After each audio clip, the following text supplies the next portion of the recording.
ایک صاحب نے کہا انہیلر استعمال کرنے سے اور نیبولائز کرنے سے روزہ ٹوٹ جاتا ہے، تو اس کا جواب یہ ہے کہ انہیلر جو ہوتا ہے یہ سانس کی تکلیف میں استعمال کرتے ہیں، وہ دباتے ہیں، پف کرتے ہیں تو اندر دوائی جو ہے وہ چلی جاتی ہے. یا اب نئے پف نکلے ہیں، وہ گول گول سی ڈبیاں ہوتی ہیں، اس کو منہ کے پاس رکھ کر اس کو سک کرتے ہیں، یعنی اندر چوستے ہیں، سانس لیتے ہیں، تو اس میں اصل میں دوائی ہوتی ہے. وہ دوائی انسان کے حلق کے اندر جاتی ہے، اس وجہ سے انہیلر لینے سے روزہ ٹوٹ جاتا ہے. اور نیبولائز میں کیا ہوتا ہے؟ نیبولائز میں ہوتا ہے ایک مشین ہوتی ہے، اس مشین کے اندر دو سی سی پانی دوائی جو ہے نا وہ ڈالی جاتی ہے، پھر اس میں مشین چلا دی جاتی ہے، وہ اس کو گیس سی بنا ہوا میں بخارات بنا دیتی ہے، وہ جاتی دوائی ہے اندر، حلق کے اندر دوائی جاتی ہے، سانس کے ذریعے حلق میں دوائی جاتی ہے تو روزہ ٹوٹ جاتا ہے. نیبولائز سے بھی روزہ ٹوٹ جاتا ہے اور انہیلر استعمال کرنے سے بھی روزہ ٹوٹ جاتا ہے. اب اس کا حل کیا ہے؟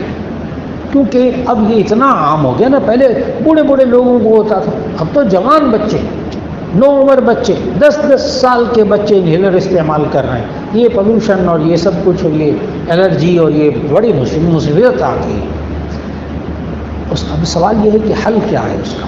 کیونکہ سانس گھٹتا ہے بندے کا، سانس گھٹتا ہے، وہ کھانسی اٹھتی ہے، سانس الٹ جاتا ہے، بندہ بڑی تکلیف میں ہوتا ہے، بہت عجیب و غریب، کیونکہ سانس کی نالی میں نا سوجن ہو جاتی ہے، الرجی کی وجہ سے سوجن ہو جاتی ہے، سانس کی نالی تنگ ہو جاتی ہے.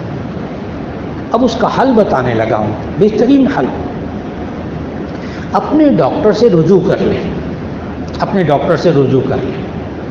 اب وہی دوائی جو ہم نیبولائز کرتے وقت اور انہیلر کے وقت دیتے ہیں نا تھوڑی مقدار میں، اب آ گئی اس کی جگہ گولیاں آ گئی اسی دوائی کی. وہ گولیاں، آدھی گولی صبح سحری کے وقت کھا لیں، آدھی افطاری کے بعد کھا لیں، بس پورا رمضان انشاءاللہ العزیز انہیلر استعمال کرنے کی ضرورت نہیں پڑے گی. لیکن ڈاکٹر حضرات یہ بتاتے ہیں کہ وہ جو آپ کھاتے ہیں نا، وہ دوائی جو انہیلر والی ہوتی ہے، سانس والی دوائی کھاتے ہیں، وہ نقصان دہ ہوتی ہے. لیکن اگر رمضان میں آپ کھا لیں گے نا احتیاط کے طور پر، کہ آپ کو اگر ہوتا ہے سانس کی تکلیف ہوتی ہے تو سحری کے وقت میں، افطاری کے وقت میں آپ وہ ڈاکٹر سے پوچھ کر دوائی کھا سکتے ہیں، جس سے آپ کا رمضان خیریت سے گزرے گا انشاءاللہ، پورے دن نہیں ہوگی انشاءاللہ سانس کی تکلیف. لیکن اگر ہو جائے، بالفرض ایک بندہ ہے اس کو ویسے حالات ٹھیک تھے لیکن اچانک الرجی ہو گئی اور پھر جناب سانس کی تکلیف شروع ہو گئی اور نہیں برداشت ہو رہا، ایسی صورت میں اس کو انہیلر لینا چاہیے، اس کو نیبولائز کرنا چاہیے.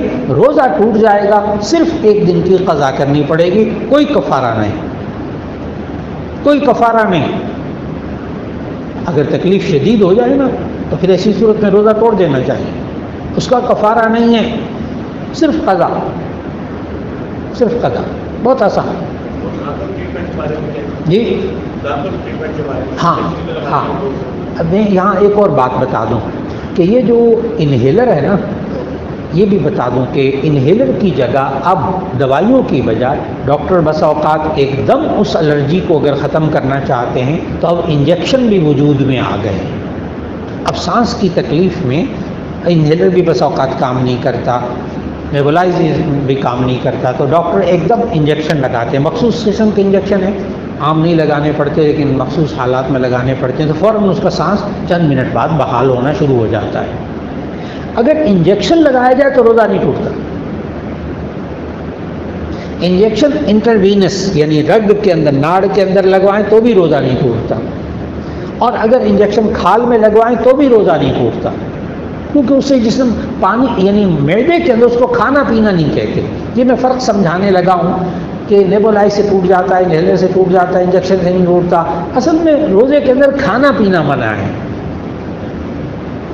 انٹروینس انجیکشن لگانے سے وہ معدے میں نہیں جاتا، رگ میں یہ کھال میں لگانے سے معدے میں نہیں جاتا، لیکن حلق میں دوائی ڈالیں گے نا تو وہ معدے میں جائے گی. یہ ہے اصل بات، اس لیے انجیکشن لگوایا جا سکتا ہے. اور آپ نے کیا فرمایا؟